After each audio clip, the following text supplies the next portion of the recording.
یہ بہن نے پوچھا تھا کہ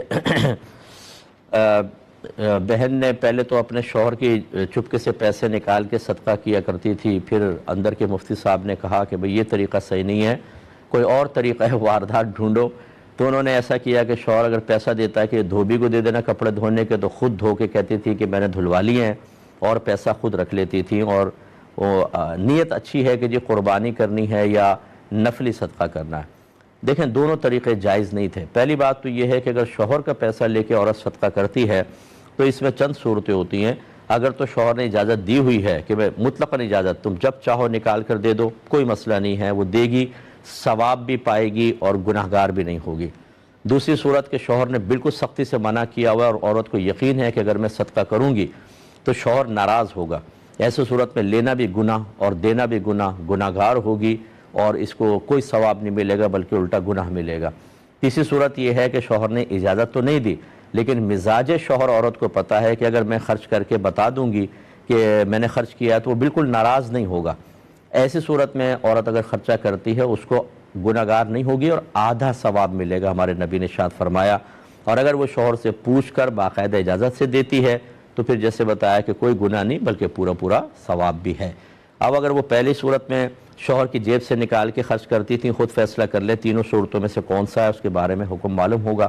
اب دوسرا یہ کہ جب شوہر نے پیسہ کسی خاص مقصد کے لیے دیا ہے تو یاد رکھیں اسی مقصد میں خرچ کرنا ہوگا۔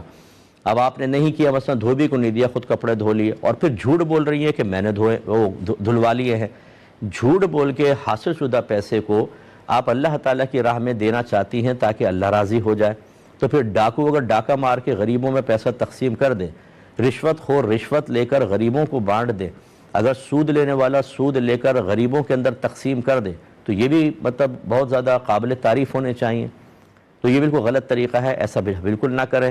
جو جس مقصد کے لیے پیسہ دیا اسی میں استعمال کریں، یا اگر آپ نے اس طرح کر لیا کپڑے دھو لیے تو آپ کہیں کہ آپ نے جو دھوبی کے لیے دیے تھے میں نے خود کپڑے دھو لیے، اگر چاہیں تو میں اس کو رکھ لوں، یہ آپ نے تو دیے تھے۔ راضی کریں شوہر کو، اجازت لیں۔ اس طرح جھوٹ بول کر پیسہ جمع کرنا بالکل شرعاً جائز نہیں ہے۔ اور خدا را مسائل ہمیشہ علماء سے معلوم کریں۔ آپ نے بیسک نہیں سیکھے ہوتے، آپ دین کے قریب نہیں ہوتے، اپنے ذہن سے کویسچن کرتے ہیں، آپ کا ذہن کیسے صحیح دینی مشورہ دے سکتا ہے؟ کبھی کوئی تکا لگ بھی گیا کہ آپ نے فیصلہ کیا، پھر مفتی صاحب سے پوچھا، انہوں نے کہا بھی بالکل ٹھیک کیا آپ نے کہا میں نے تو صحیح فیصلہ کر لیا۔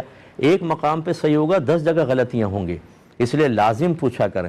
کبھی ہم ایسا نہیں کرتے کہ ہم اسکول وغیرہ نہ جائیں، کالج نہ جائیں، ساری کتابیں خود ہی پڑھ کر اپنے آپ کو سمجھ لیں کہ ہم پی ایچ ڈی ہو گئے، ہم جو انجینئر بن گئے، کبھی نہیں۔ تمام پروسیس پورا کیا جائے گا، لیکن دین کے معاملے میں اپنے ذہن کے مفتی صاحب سے مشورہ کر لیا یا اپنی جیسے حلقے کی بہنوں سے مشورہ کر کے کام کر رہی ہوتی ہیں اور اس طرح گناہگار ہوتی ہیں، ہرگز ایسا نہ کریں۔